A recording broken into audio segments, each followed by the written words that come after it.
محترم سامعین حاضرین السلام علیکم ورحمۃ اللہ وبرکاتہ۔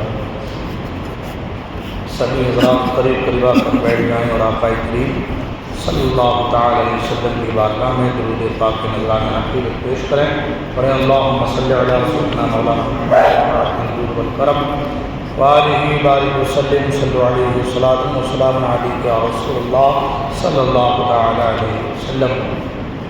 قرآن مجید سورۃ البقرہ آیت نمبر 67، 68، 69، 70 کر ان آیتوں پر گفتگو ہوئی تھی۔ اللہ تبارک و تعالیٰ نے ارشاد فرمایا وَإِذْ قَالَ مُوسَىٰ لِقَوْمِهِ إِنَّ اللَّهَ يَأْمُرُكُمْ أَن تَذْبَحُوا بَقَرَةً قَالُوا أَتَتَّخِذُنَا هُزُوًا قَالَ أَعُوذُ بِاللَّهِ أَنْ أَكُونَ مِنَ الْجَاهِلِينَ قَالُوا ادْعُ لَنَا رَبَّكَ يُبَيِّن لَّنَا مَا هِيَ قَالَ إِنَّهُ يَقُولُ إِنَّهَا بَقَرَةٌ لَّا فَارِضٌ وَلَا بِكْرٌ عَوَانٌ بَيْنَ ذَلِكَ فَافْعَلُوا مَا تُؤْمَرُونَ قَالُوا ادْعُ لَنَا رَبَّكَ يُبَيِّن لَّنَا مَا لَوْنُهَا قَالَ إِنَّهُ يَقُولُ إِنَّهَا بَقَرَةٌ صَفْرَاءُ فَاقِعٌ لَّوْنُهَا تَسُرُّ النَّاظِرِينَ قَالُوا ادْعُ لَنَا رَبَّكَ يُبَيِّن لَّنَا مَا هِيَ إِنَّ الْبَقَرَ تَشَابَهَ عَلَيْنَا وَإِنَّا إِن شَاءَ اللَّهُ لَمُهْتَدُونَ۔ اور جب موسیٰ نے اپنی قوم سے فرمایا خدا تمہیں حکم دیتا ہے کہ ایک گائے ذبح کرو، تو انہوں نے کہا کہ کیا آپ ہمارے ساتھ مذاق کرتے ہیں؟ موسیٰ نے فرمایا میں اللہ کی پناہ مانگتا ہوں کہ میں جاہلوں میں سے ہو جاؤں۔ انہوں نے کہا کہ آپ اپنے رب سے دعا کیجیے کہ ہمیں بتا دیں کہ وہ گائے کیسی ہے۔ فرمایا اللہ فرماتا ہے کہ وہ ایک ایسی گائے ہے جو نہ تو بوڑھی ہے اور نہ بالکل کم عمر ہو، بلکہ ان دونوں کے درمیان ہو، تو وہ کرو جس کا تمہیں حکم دیا جا رہا ہے۔ انہوں نے کہا آپ اپنے رب سے دعا کیجیے کہ ہمیں بتا دیں کہ اس گائے کا رنگ کیا ہے۔ فرمایا کہ اللہ فرماتا کہ وہ پیلے رنگ کی گائے ہے جس کا رنگ بہت گہرا ہے، وہ گائے دیکھنے والوں کو خوشی دیتی ہے۔ انہوں نے کہا آپ اپنے رب سے دعا کیجیے کہ ہمارے لیے واضح طور پر بیان کر دے کہ وہ گائے کیسی ہے، کیونکہ بے شک گائے میں ہم پر مشتبہ ہو گئی ہے، اور اگر اللہ چاہے گا تو یقیناً ہم راہ پالیں گے۔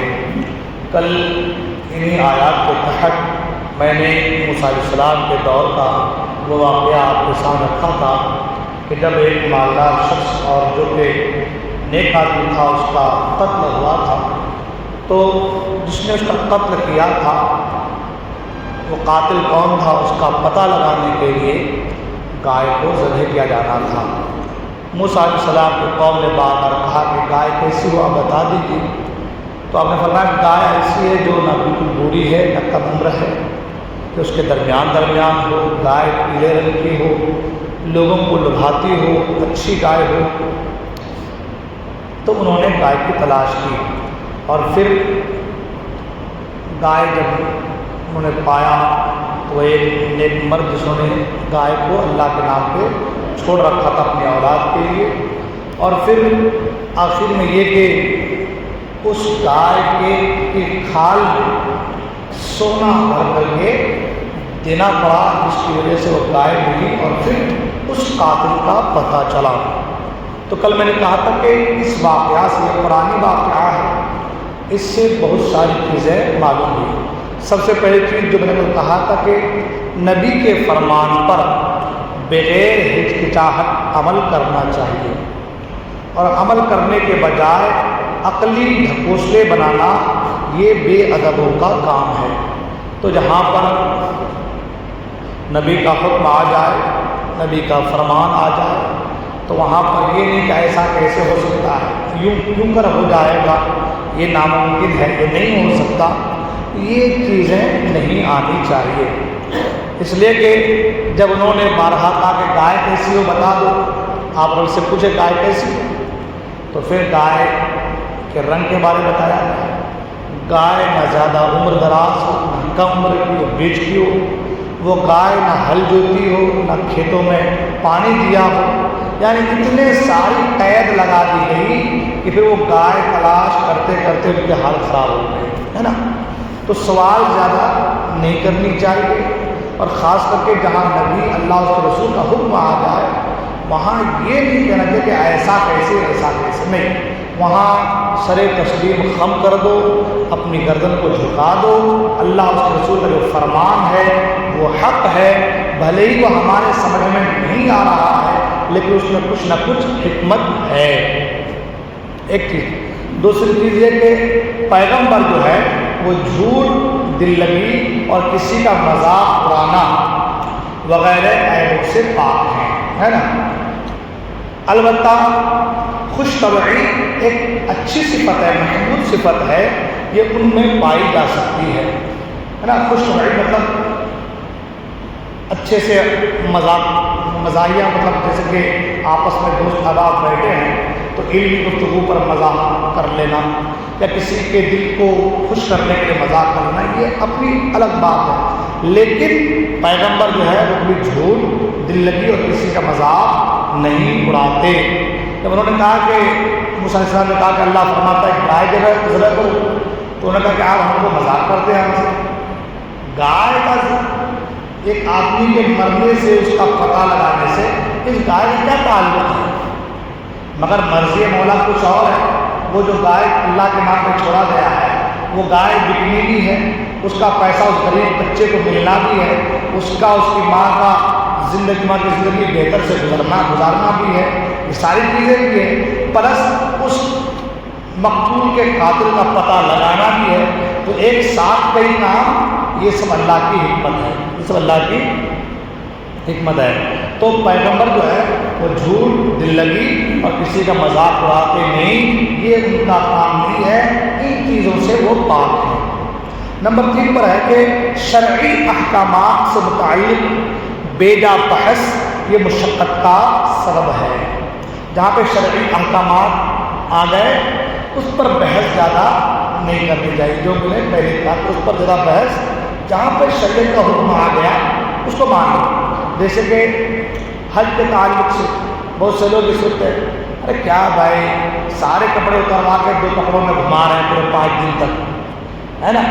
ایک سوچنے والی بات ہے، اسلام ہی کہتا ہے کہ بدن کو ڈھانکو، ستر عورت ضروری ہے، ستر عورت کے بغیر نماز ہو نہیں سکتی، پھر اسلام ہی یہ قانون دے رہا ہے کہ وہاں جانا ہے تو 2 ہی کپڑے میں رہنا ہے، تو ہماری عقل میں بھی سوچتی ہے کیا یہ ہمارے سے مذاق ہو رہا ہے، دل لگی ہو رہی ہے؟ تو نہیں، یہ اللہ کے احکامات ہیں، یہ شرعی احکامات ہیں، یہ کسی کی سنت پر عمل ہو رہا ہے، کسی کی یاد کو سجایا جا رہا ہے، لہذا ان چیزوں پر چوں چرا نہیں کرنی چاہیے، کیوں، کیسے، کب، کہاں نہیں کرنی چاہیے۔ اگر ایسا کرتے ہیں تو بے جا ہم مشقت میں پڑ جاتے ہیں۔ حدیث شریف میں ہے کہ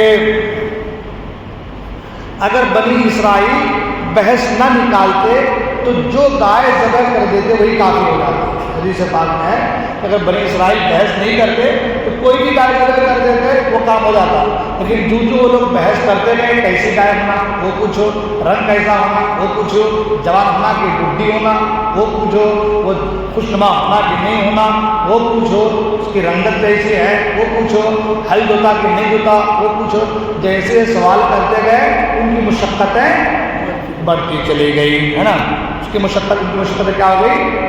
بڑھتی چلی گئی۔ تو شریعت میں بے جا سوال نہیں کرنا چاہیے، ٹھیک ہے نا۔ اس کے بعد 4 نمبر پر ان آیات سے ایک چیز اور بدلی کو یہ کہ انشاءاللہ کہنے کی بہت برکت ہے، انشاءاللہ کہنے کی بہت برکت ہے، کہ بنی اسرائیل نے آخر میں کہا تھا کہ وَإِنَّا إِنْ شَاءَ اللَّهُ لَمُهْتَدُونَ، ہے نا، اور اگر اللہ چاہے تو ہم راہ پا جائیں گے۔ جب انہوں نے کہا کہ وَإِنَّا إِنْ شَاءَ اللَّهُ لَمُهْتَدُونَ، تو جب انہوں نے انشاءاللہ کہا تو حضور فرماتے ہیں حدیث پاک میں ہے کہ اگر بنی اسرائیل انشاءاللہ نہ کہتے تو وہ کبھی گائے کو پاتے ہی نہیں، وہ کبھی گائے نہیں پاتے، مگر انہوں نے ان کی زبان سے انشاءاللہ نکلا کہ اگر اللہ نے چاہا تو ہم ضرور راہ پا لیں گے۔ تو جب انہوں نے انشاءاللہ کہا تو ان کو پھر وہ گائے مل گئی جو گائے کسی نیک آدمی نے اللہ کے نام پہ چھوڑ رکھا تھا۔ تو انشاءاللہ کی بڑی برکت ہے، مگر انشاءاللہ ان کاموں میں کہنا چاہیے جن کاموں کو کرنے کا ہمارے دل میں یقین پکا ہو۔ بہت سے لوگوں کیا ہوتا ہے ان کو بولتے بھائی میرے گھر کو آنا، انشاءاللہ ہم آئیں گے، دل میں ارادہ ہوتا ہی نہیں تو گھر جائیں گے، انشاءاللہ ہم جائیں گے، ایسا کہنا جائز نہیں ہے، ایسا کہنا جائز نہیں۔ یہ اللہ تبارک و تعالیٰ کے نام کے ساتھ کھلواڑ ہے۔ ہاں اس لیے ہمارے لوگ کبھی اور چل رہا ماشاء چل رہا ہے، چلنا انشاءاللہ آتا نا میں، انشاءاللہ جاتا نا میں، انشاءاللہ کروں گا نا میں، ہاں تم دے دو مجھے، انشاءاللہ میں کر دوں گا۔ دل میں ارادہ ہوتا نہیں مگر وہ انشاءاللہ کہہ دیتے ہیں، تو یہ جائز نہیں ہے۔ علماء فرماتے ہیں اگر آپ کو ایسا لگ رہا ہے کہ بھائی انشاءاللہ کہنا ہی ہے، کوئی کام ہے تو اس وقت آپ اس کام کو کرنے کا ارادہ کر لو، بھلے ہی ہم سے بعد میں نہ ہو پائے، لیکن اس وقت ارادہ ہی کر لو میں انشاءاللہ یہ کام کو کروں گا۔ ارادہ اگر ہو جائے گا تو وہ انشاءاللہ تمہارے ارادے کے موافق ہو جائے گا، ہے نا۔ بھلے ہی بات آپ سے نہیں ہو پایا وہ الگ بات ہے نا۔ تو انشاءاللہ کہنے کی بڑی برکت ہے۔ ساتھ ہی ساتھ اس سے ایک چیز اور معلوم ہوا کہ جو اپنے اہل و عیال کو اللہ تعالیٰ کے سپرد کر دیتا ہے، اللہ تعالیٰ اس کی عمدہ پرورش فرماتا ہے۔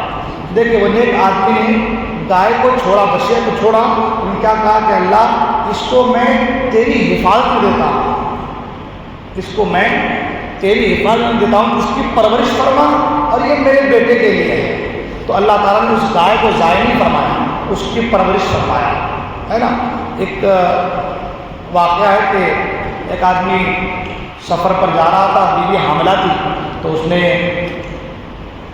اپنے بچے کے تعلق سے کہہ دیا کہ میرے بیٹے جو بیٹے کا بچہ تھا کہ میں تجھے اللہ کے سپرد کر کے جا رہا ہوں۔ وہ چلا گیا، ان کی بیوی کا انتقال ہو گیا۔ جب سفر سے واپس آیا لوگوں نے بتایا کہ تمہاری بیوی کا انتقال ہو چکا ہے، تو اس کو کہ یار میری بیوی کا انتقال، چلو قبرستان چلتے ہیں، فاتحہ پڑھتے ہیں۔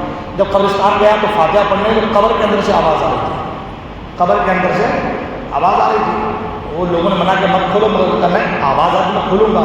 جب قبر کو کھول کر دیکھا تو قبر میں اس کا بیٹا کھیل رہا تھا، جو بچہ تھا وہ کھیل رہا تھا۔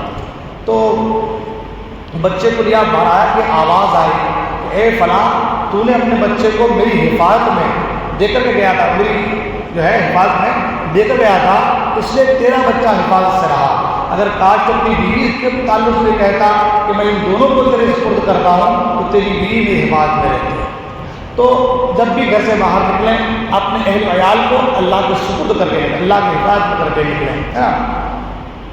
چھٹی چیز یہ کہ جو اپنا مال اللہ تعالیٰ کے بھروسے پر اس کی امانت میں دے دیتا ہے، اللہ تعالیٰ اس میں برکت عطا فرما دیتا ہے۔ ایک چھوٹی سی بچہ اس نے چھوڑا تھا اللہ کی امانت میں، کہ اللہ یہ امانت تیرے سپرد ہے، تیرے چھوڑ دیتا۔ اللہ نے اس کو اتنا پرورش فرمایا کہ اس میں اتنی برکتیں آ گئی کہ وہ ایک چھوٹی سی بچیا جو 3 دینار میں بکتی تھی وہ پورا سونا بھر کے بکنے لگا، ہے نا۔ تو اللہ اس میں برکت عطا فرماتا ہے۔ اور ساتویں چیز یہ کہ ماں باپ کی فرما برداری اللہ کو بہت پسند ہے۔ کہ جب بچہ گیا تو کہا جب تک میری ماں سے پوچھوں گا نہیں میں اس کو بیچوں گا نہیں، بھلے تم کتنی قیمت دے دو۔ پھر واپس آیا پوچھا، پھر ماں نے کہا کہ جب تک میں نے کہا بیچنا نہیں، اس نے 12 دینار لگا دی، کہا نا میں نہیں بیچوں گا جب تک میری ماں سے پوچھ نہ لوں۔ تو والدین کی فرما برداری یہ اللہ کو بہت پسند ہے۔ اور آج بھی یہ کہ ماں باپ کی خدمت میں اطاعت کرنے والوں کو دونوں جہاں میں ملتا ہے، جو ماں باپ کی خدمت کرتا ہے اس کو یہاں بھی ملتا ہے اور وہاں بھی ملے گا انشاءاللہ، دونوں جہاں میں، اس جہان میں بھی اور اس جہان میں بھی، دونوں جہان میں اس کو ملتا ہے۔ ان آیات میں سے ایک چیزیں پتہ چلی، انشاءاللہ آگے کے آیات متعلق گفتگو ہوگی۔ اللہ تبارک و تعالیٰ کی بارگاہ میں دعا ہے اللہ تبارک ہم تمام کو کہنے